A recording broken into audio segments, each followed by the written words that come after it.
कहू न भइले माई कहू न भइले माई लाल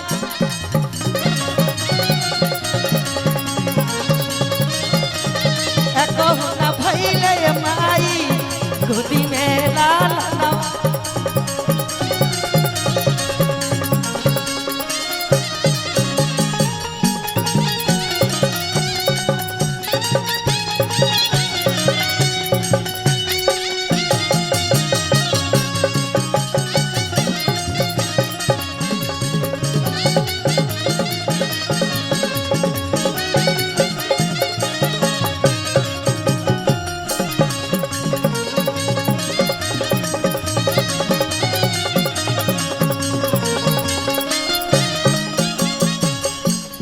जाके माई के दरबार में अब सुन ले कि माई राउर महिमा महान हो दिन दुखियन पामैया रखिले ध्यान हो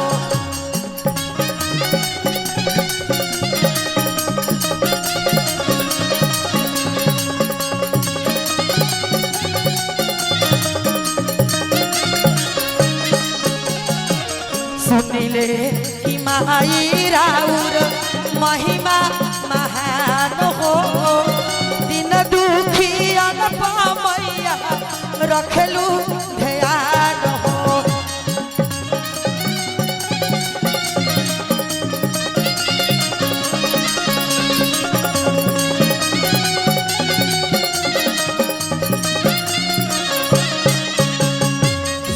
तो सहलो न जाला माई हो गाँव घर के तनवा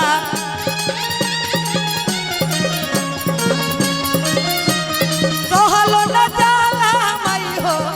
गाँव घर के तनवा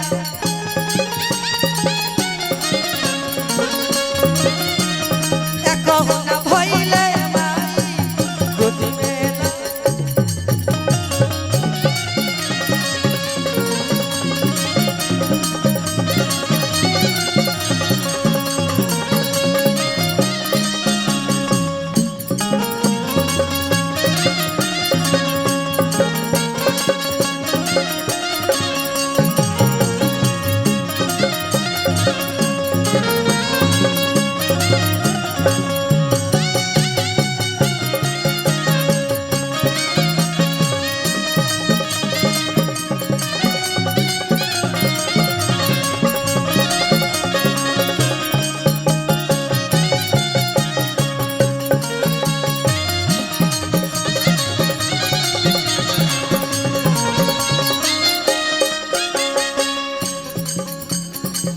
जाके भक्त माई के दरबार में कहा करे कि हे माई एगो बेटा दे दो ना तो लोग हमके ताना मारत है माई हमारो के माई तू माई बनाई दो ना तो बझिनिया के नैया छोड़ाई दो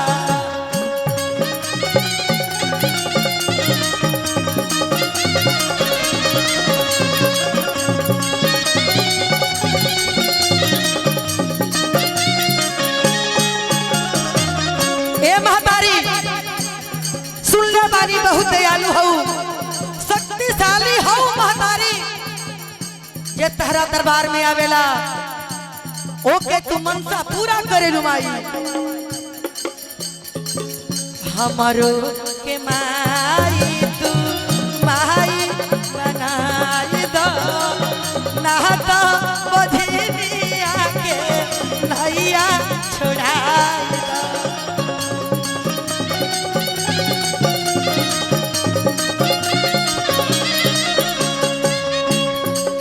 हे माई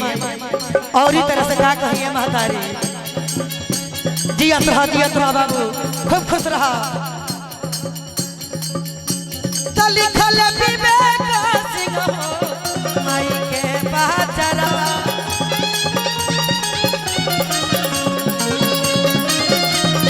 कवे निर्मला यादो माई के पहचरवा